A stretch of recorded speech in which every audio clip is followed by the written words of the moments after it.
안녕하세요 여러분, 반갑습니다. 저희 모바일 아고라 두 번째 세션 진행을 맡게 된 전준호입니다. 오늘 모바일 아고라 토크 세션 두 번째 프로그램은 재난 이후에 우리가 예측하는 미래의 삶, 그리고 진정한 연대와 공존은 무엇인가라는 주제로 열게 되었습니다. 요즘 많은 분들께서 예기치 못한 팬데믹한 상황으로 우리가 그렸던 미래와 삶에 대해서 많은 의문과 회의가 들 거라 저는 생각이 들어요. 사회가 요구하는 하나의 어떤 가치, 지향점에 대한 맹목적인 어떤 추정이 난 결과가 아닌가라고 저는 생각합니다. 그 예술은 이런 하나의 가치가 지배하는 삶에서 여러 가지 다양성이나 그 가능성을 열어놓는 데 큰 기여를 한다고 생각을 합니다. 그래서 오늘 그러한 가능성을 함께 알아보실 수 있는 귀하신 분들을 모셨고요. 그래서 먼저 이 자리에 계신 유현주 건축가님께 큰 박수로 환영을 드립니다. 평소 건축가는 사회의 복잡한 관계를 정리해주는 사람이라고 말하시면서 어우러져 잘 살 수 있는 화목한 건축으로 인간관계와 사회를 바꿔나가는 시도를 하는 한편, 다양한 매체를 통해 강연, 방송, 출판 등을 하며 건축과 대중을 연결시키고 계십니다. 이번 저희 그 미지에서 온 소식 자유의 마을 작업에서는 포스트 아포칼립 하우징 시스템에 대한 이야기를 함께 나누고, 그 배양된 인간을 위한 최소의 주거 공간에 대하여 그 저희 영상에 나오고 있는 그 원형 공간의 아이디어와 실제 생존 가능한 공간 환경에 대한 디자인을 제안해 주셨습니다. 최재천 교수님 좀 설명 좀 드릴게요. 동물 행동학, 생태, 진화를 연구하는 학자로서 최재천 교수님은 과학 논문 저서 외에도 학문간의 융합을 뜻하는 통섭이란 말과 의미를 세계에 널리 알리시고 수많은 저서를 집필하셨습니다. 최재천 교수님과 저희는 인연이 좀 깊은데요. 2012년 저희들이 독일에 있는 카셀 도큐멘타 전시를 준비할 때 최재천 교수님께서 많은 조언을 해주셨었어요. 그때 인간 삶과 진화에 대한 조언뿐만 아니라 이게 인류가 멸망하고 나서 새로 시작하는 인류가 어떻게 살아야 되나 이런 조언, 그리고 또 글도 써주셨는데 인간실록 편찬위원회라는 어떤 제목의 아주 훌륭한 글로 저희 책을 장식해 주셨어요. 그래서 그럼 우선 우리 유현준 건축가님께 지금 오늘 주제에 대해서 아마 많은 강연을 요즘 하시고 계시는 걸로 알고 있어요, 그죠? 그래서 한번 요즘 하시고 있는 일, 그리고 팬데믹 상황 이후에 여러 가지 어떤 사회 변화라든지 우리 가치관에 대한 어떤 변화, 이것이 어떻게 공간과 연결되는지 한번 말씀해 주시면 고맙겠습니다. 사실 이 얘기를 들었을 때 미래에 어떻게 될 것이다라고 사실 예측하는 것 자체는 사실 거의 불가능하다고 저는 보거든요. 어떤 변수가 있을지 모르기 때문에. 근데 큰 흐름상으로는 저희가 점점 개인이 파편화돼 가고 있다라는 거에는 모든 사람들이 동의하는 부분인 것 같아요. 1, 2인 가구도 늘어나고 있고, 그리고 다른 사람들하고 어떤 장기적인 관계를 맺는 걸 되게 어려워하는 점점 시대가 돼가는 것 같아서 그게 크게 공간에도 큰 영향을 미치는 것 같아요. 근데 코로나가 그걸 훨씬 더 가속화시켰죠. 그래서 지금 현대 사회에서 저는 제가 관심 있게 보는 분야는, 그러니까 코로나 이후에 공간이 점점 양극화되어 가고 있다. 그 부분이 제가 관심을 보는 분야입니다. 그래서 뭐랄까요? 그 코로나가 되면은 전염병 때 우리가 느꼈던 바가 인구 밀도가 낮은 공간일수록 점점 안전한 공간이 되는 것이고, 그럼 사람들이 더 여유가 많은 사람일수록 더 넓은 공간을 공유했거든요. 그러니까 자기가 쓸 수 있는 만큼 많이 빌려 쓰고 라운지를 통으로 써서 친구들과 논다든지 이렇게 되면은 오프라인 공간은 점점 제한적이기 때문에 그 총량이 위에서 많이 쓰게 되면은 줄어들게 되고 그 밑에 단가가 높아지게 되고, 그러면 점점 더 많은 사람들은 그 중산층 이하의 사람들이 점점 그 온라인 공간으로 밀려서 들어가는 현상들이 생깁니다. 우리는 또 기본적으로 저를 포함한 이런 중산층 분들은 다 품 팔아서 돈 버는 사람들이잖아요. 그러니까 시간이 곧 돈이란 말이에요. 그러니까 모든 의사결정을 할 때 시간을 줄이는 쪽으로 의사결정을 합니다. 그래서 재래식 시장에 이틀에 한 번씩 가다가 마트가 생기니까 2주일에 한 번씩 갈 수 있게 됐어요. 그러니까 다 마트로 갔죠. 근데 온라인 쇼핑 생기니까 다 온라인 쇼핑으로 다 갔어요. 그래서 시간을 줄이는 쪽으로 의사결정을 내리거든요, 저희는. 근데 아직까지도 사실은 여유가 많으신 분들은 백화점에서 물건 사거든요. 그러니까 쇼핑을 아직도 온라인에, 그러니까 오프라인에서 합니다. 그렇기 때문에 이제 그런 양극화 현상들이 점점 생겨날수록 우리가 문제는 이제 SNS 공간에서 만나면 되지 않나 생각을 하지만은 SNS 공간에서 만나면은 우리가 끼리끼리만 만나게 되거든요. 자기하고 비슷한 관심을 가진 사람들, 혹은 비슷한 소득 수준을 가진 사람들, 비슷한 정치 성향을 가진 사람들끼리 점점 모이면서 알고리즘이 그렇게 모으죠. 그래서 확증 편향이 점점 심해지고 사회에 대해 갈등이 점점 심해진다. 근데 그런 부분들을 해결하는 거가 이제 건축에서 필요한 거죠. 지금 두 분이 작품하셨던 이런 아고라 같은 것들도 사실 그런 컨셉이잖아요. 그러니까 다른 생각을 가진 사람들이 모여서 대화하고 할 수 있는 오프라인 공간이 더 많아져야 된다. 그게 도시에서는 뭐 벤치 같은 걸 수 있고 아니면 공원도 될 수 있고 도서관도 됩니다. 근데 제일 적은 돈으로 만들 수 있는 게 벤치예요. 그래서 제가 강남구랑 같이 하는 프로젝트는 세상의 모든 벤치라는 프로젝트를 해요. 그래서 기업의 후원을 받아서 벤치를 하나를 만들어서 거리에다가 더 두는 거죠. 그래서 제가 1호 벤치를 설계를 했고 이제 뒤로도 한 14작품 정도가 전시가 됐거든요. 그래서 그리고 또 그걸 보신 분이 또 뉴질랜드에서 연락이 왔어요. 얼마 전에 편지가 자기가 조만간에 한국으로 귀국을 하는데 그분이 뭐 자기는 그런 벤치 만드는 재단을 하나 만들고 싶다. 그래서 이게 개인으로도 뭔가 도네이션 하고 싶으신 분들이 있을 테니까 거기다가 뭐 누구를 기리며 뭐 이렇게 저희 아버님이 맨날 걷던 산책길입니다. 뭐 이렇게 해가지고 기증할 수 있잖아요. 이제 그런 벤치를 만드는 일을 하고 싶다고 하셔서 그런 운동도 같이 하면 좋을 것 같다는 생각 들어요. 그 이번 저희 프로젝트 하실 때그 최소한의 주거 공간 어떤 형태를 받으실까 저희들이 좀 해달라고 주문을 먼저 드렸었잖아요. 네. 이 저희들의 어떤 생각을 들으셨을 때 이 아이디어가까지 나왔던 결과물까지 나왔던 어떤 그런 과정 그런 거 한번 좀 말씀해 주시면 고마울 것 같아요. 근데 건축에서 저희가 생각하는 최소라고 공간이라고 하는 거는 사실은 절대적인 물리량으로 저는 보지 않습니다. 공간은 기억의 총합이에요. 그렇기 때문에 더 다양한 기억들을 만들어 주면은 그러면 그게 좁은 공간이라도 더 넓게 느껴질 수가 있는 거죠. 근데 더 다양한 많은 추억들을 만드는 가장 좋은 방법은 사실은 다양한 감정을 느끼게 해주는 게 제일 좋아요. 우리는 과거를 기억할 때 모든 사건들을 다 감정과 연결해서 기억을 하거든요. 근데 가장 감정과 연결시킬 수 있는 변화가 많은 거는 자연이 일단 제일 좋은 변수죠. 햇빛도 바뀌고 계절도 바뀌니까. 근데 이런 제한된 실내 공간에서 그거를 만드는 방법은 뭘까 생각을 하다가 그때 저희가 첫 번째 회의 때 나왔던 게 이제 원형 도너스 형태로 만들면 괜찮을 것이다. 왜냐하면은 무한대로 우리가 인피니트하게 회전을 하면서 걸을 수가 있으니까. 근데 똑같은 단면으로 계속 걸으면 답답하니까 이게 높이 차이가 좀 있어야 될 것 같다. 그래서 약간 천정이 낮아졌다 높아질 사이 그 중간에 메자닌 플로어가 하나 있으면 좋을 것 같다. 그리고 폭도 좀 넓었다 좁았다 하면 좋을 것 같다. 그래서 도나스를 만드는데 똑같은 폭이 아니고 한쪽으로 이렇게 편심으로 밀린 중정을 가지는 그런 도나스를 만들었는데 그 뭐 그렇게 해서 얘기가 잘 됐어요. 근데 나중에 사실 중간에 이제 저는 초기에 암만 제시를 드렸고 그 다음에는 영화 촬영 세트를 만들면서 여러 가지 변수가 있었죠. 예, 고맙습니다. 평소 또 건축의 어떤 기능과 역할에 대해서 많이 고민하시잖아요. 그래서 지금 건축계에서 새롭게 부는 뭐 담론이 있다든지 아니면 유 건축가님께서 생각하시는 건축의 어떤 지향성 네. 달라져야 된다는 그런 거 있으면 좀 말씀해 주시면 고마울 것 같아요.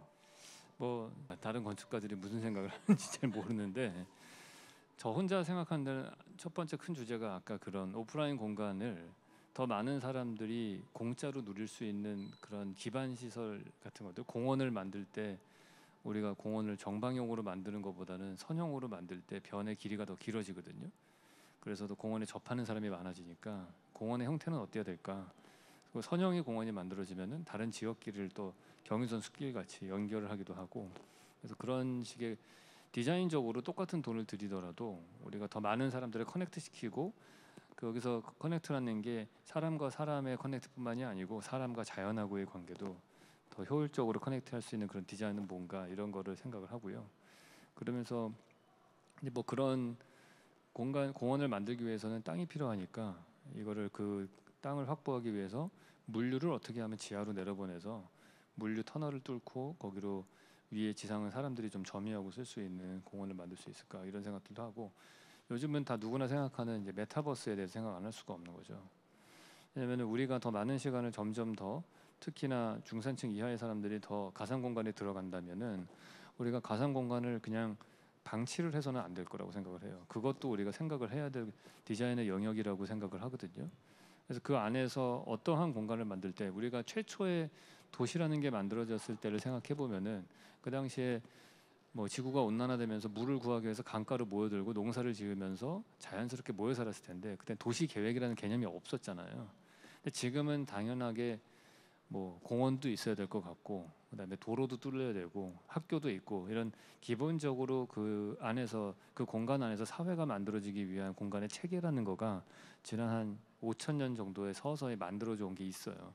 그 마찬가지로 가상 공간도 우리가 메타버스가 시작을 한다면은 그 메타버스 내에서도 우리가 지금은 당연하게 생각하는 공원 같은 거라든지 이런 공간들이 체계가 만들어질 필요가 있다라고 생각을 하거든요. 만약에 가만히 두게 되면은 자연 발생적으로 두면은 무분별한 도시가 만들어지는 것과 비슷하게 그 안은 완전 난장판이 되겠죠. 그래서 그렇게 되기 전에 한번 미리 예측할 필요는 있는 것 같아요. 특히나 저는 메타버스가 뭐 그렇게 새롭다고 생각하지는 않습니다. 저는 메타버스는 그나마 건축가의 관점에서 좀 다른 점이라고 한다면은 그거는 그러니까 인터넷 공간은 아마존 같은 데 가시면은 아마존닷컴에 가면은 물건이 너무 많잖아요. 그러니까 거기는 나의 유저와 물건의 개수가 많아요. 근데 다른 사람은 없죠. 우리가 온라인 쇼핑을 할 때 다른 사람을 볼 수는 없거든요. 근데 페이스북이나 인스타그램 이런 것들이 사람들을 보여주죠. 근데 그 문제는 그 사람들은 대부분 다 과거 시제의 사람들이란 말이에요. 과거의 사진들. 근데 메타버스는 실시간으로 다른 사람을 만날 수 있는 거라고 생각해요. 그래서 훨씬 더 온라인 공간이지만은 오프라인 공간과 비슷한 사회가 만들어질 수 있는 공간이라고 생각을 해요. 그래서 그 공간이 어떻게 하면은 더 좋은 진짜 많은 사람이 들어가 살았을 때 그때 더 좋은 공간이 될 수 있을까 이런 것들을 우리가 생각해야 된다고 보죠. 지금 말씀 들으면서 다 비슷한 생각이 들 텐데 저희가 이 지난 역사에서 5천 년 동안 이 반복되어 온 여러 가지들이 있고 인류사에서 저희들이 경험하는 것들이 있는데 이 앞으로 다가오는 새로운 세상에 대한 것들도 설계가 필요하고 뭔가 체계가 갖춰져야 되는 것이 필요하다라는 말씀이 저는 되게 와닿았었거든요. 그렇다면은 앞으로 이 메타버스나 이런 체계 시스템이 정립되어 가는 데 있어서 실제 우리의 역사나 또 우리의 경험은 어떤 식으로 반영될 수 있을지 조심스러운 예측? 궁금하네요. 말씀하신 대로 저는 오프라인 공간은 계속해서 그 가치가 더 중요해질 거라는 생각은 들어요. 왜냐하면 우리는 인간은 몸을 갖고 있기 때문에 아직까지 메타버스라는 공간이 그렇게 저는 그 시대가 바짝 왔다고 보지는 않거든요. 그 이유는 뭐냐면은 우리가 인터넷이 확 우리 생활로 들어온 계기가 뭐냐면은 아이폰의 혁명이잖아요. 근데 아이폰이 뭐 모바일 인터넷이 돼서가 아니고 저는 아이폰이 가장 큰 혁명은 뭐냐면은 이 화면을 스크롤할 수 있다라는 점인 것 같아요. 손가락을 이용해서 그렇게 싹 밀면은 쫙 올라가잖아요. 그러니까 정보와 내가 신체로 접촉이 되기 시작을 한 거예요. 내가 과거에는 키보드를 치거나 마우스를 클릭해야만 되던 거가 이제는 내 손가락 끝에 촉각으로 정보를 만질 수 있게 된 그런 시점이 됐기 때문에 훨씬 더 우리가 인텐시브하게 연결이 된 건데 메타버스는 아직까지 그 수준은 아니거든요. 아바타가 움직여도 아직도 키보드와 마우스로 해야 되니까 그거는 뭐 RPG 게임 하시는 분들이나 익숙하지 저 같은 사람은 안 간단 말이에요. 그래서 그 부분에서는 좀 아직도 부족해요. 근데 그런 세상이 오더라도 항상 우리가 뭔가 새로운 게 나오면은 그게 대체가 되는 것 같지만은 두 가지 다 가치를 가집니다. 미국 대륙이 새로 생겨가지고 미국이 어마어마하게 신부국으로 떠올랐지만은 유럽은 아직까지도 제일 가고 싶어하는 관광지예요. 그거와 마찬가지로 우리가 가상 공간에 뭐가 계속 생기고 하더라도 오히려 오프라인 공간에서의 밸류가 거기서 만들어지는 가치들, 사람들 간의 연결이라든지 이런 거는 오히려 더 그 가치가 더 올라갈 수도 있을 거라는 생각이 들어요. 그래서 총량은 늘어나겠죠. 우리의 경험의 총량은. 왜냐하면 우리가 아바타를 만들 때 부캐도 만들잖아요. 그러니까 인구가 전 세계 인구가 지금 75억 명이지만은 메타버스와 부캐가 활성화되면은 전 세계 인구가 500억 명 정도로 늘어날 수도 있겠죠. 한 사람이 여러 개의 멀티 페르소나를 가지면. 그래서 그 안에서 나타나는 현상들은 되게 더 복잡해지고 막 그럴 것 같아요. 그런데 오프라인에는 딱 하나의 페르소나밖에 없잖아요. 그렇기 때문에 그게 또 가지는 가치가 또 남다르게 정의가 내려질 것 같다 생각이 들어요. 교수님은 그 동물 행동학 그리고 생태 진화학자로서 저명하신데 지금 저희들이 겪고 있는 팬데믹한 이 상황이 또 다른 어떤 우리의 어떤 진화의 어떤 충분한 계기가 되지 않았나 생각이 들어요. 그렇다면 생물학자로서 진화학자로서 보는 어떤 우리의 삶이 어떻게 달라져야 되는 것인가에 대해서 좀 말씀을 해주시면 어떨까 싶어요. 그 우리 인류는 굉장히 밀집해서 살면서 성공한 동물이면은 틀림이 없거든요. 저희들 제 동물행동학 분야에서는 아주 재밌는 숫자가 하나 있습니다. 150이라는 숫자인데요. 그걸 우리가 이른바 던바의 수라 그러는데, 지금 옥스퍼드 대학의 인류학과 교수인데 라빈 던바라는 양반이 일찌감치 관찰해낸 아주 재밌는 숫자입니다.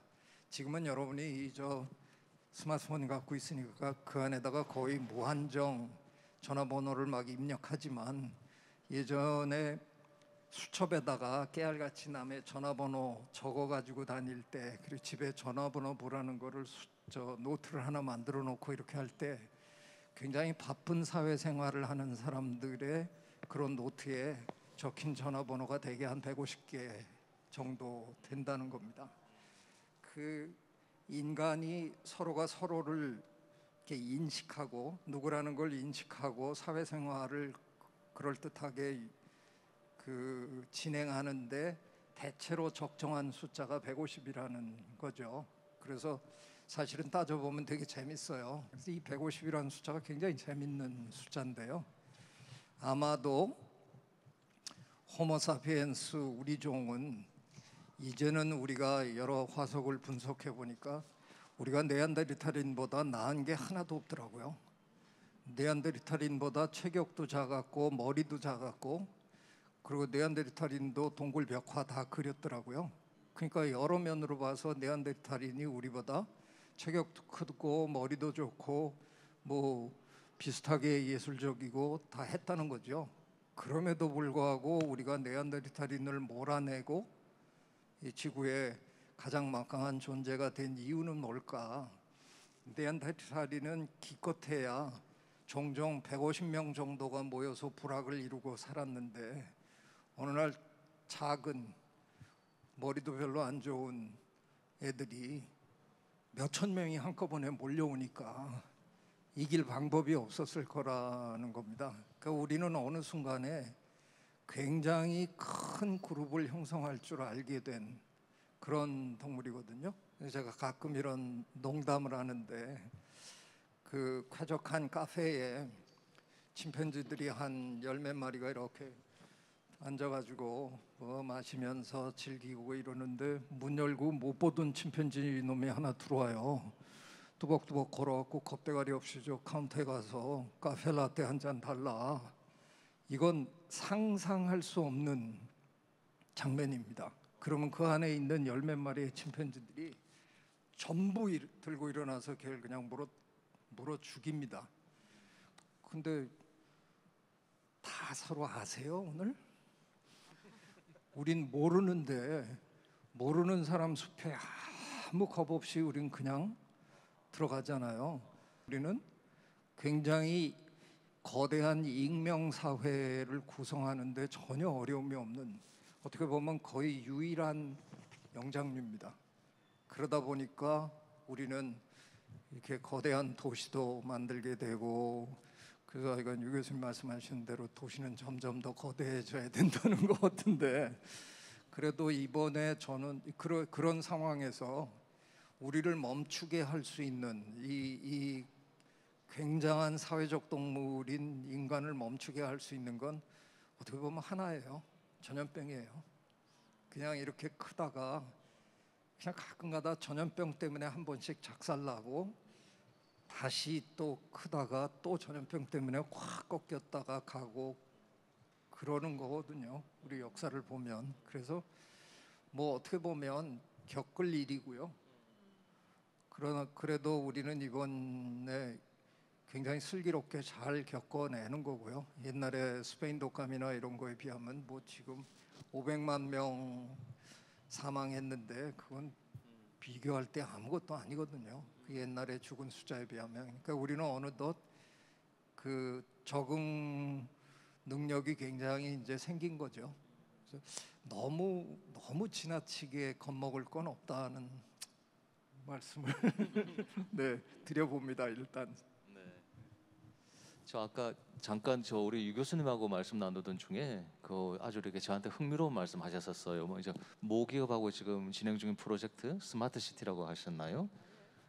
제가 궁금한 거는 그런 도시를 설계하실 때 네. 가장 중점적으로 두는 게 무엇인지 사실 좀 궁금해요. 저는 사람들 간에 연결되는 것들, 그 시너지들이 제일 저는 관심이 많습니다. 그 관계를 어떻게 디자인할 것이냐. 제가 재미있게 옛날에 봤던 책이 그 마이크로코스민가 그 책에 나온 얘기인데, 컴퓨터를 일반 컴퓨터 PC는 슈퍼컴퓨터에 비해서 연산 능력이 떨어지지만은 이 컴퓨터를 병렬로 연결을 하면은 슈퍼컴퓨터 수준의 연산 능력을 가진대요. 그러니까 컴퓨터를 직렬로 연결하면 아무 효과가 없고요. 병렬로 연결해야지 돼요. 그래서 사람들의 뇌도 마찬가지로 혼자 개개인의 능력은 별로 뛰어나지 않지만, 근데 그것들을 뇌를 병렬로 연결하면은 집단 지성이 커지는 거죠. 그래서 그게 사람의 뇌는 케이블로 연결할 수 없으니까 이거를 사람들은 언어로 연결이 되는 거고, 다른 시간 다른 장소에 있는 사람하고 연결될 때에는 문자라는 시스템을 만들어서 연결을 하는 거죠. 책을 통해서든 뭐든.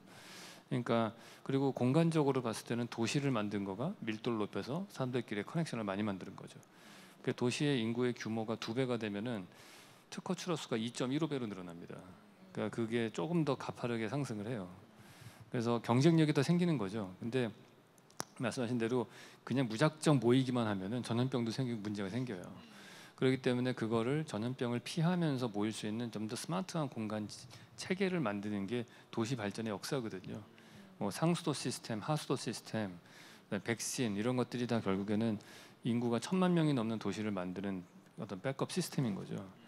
그래서 저는 도시를 설계할 때 사람들의 커넥션을 많이 어떻게 하면 할 것인가, 만들 것인가. 근데 그게 일반 에너지 소비를 줄이면서 사람들의 시너지 효과를 극대화시킬 수 있는 방법은 걸으면서 다닐 수 있는 도시를 만드는 게, 그러니까 워커블 시티를 만드는 게 되게 중요하다.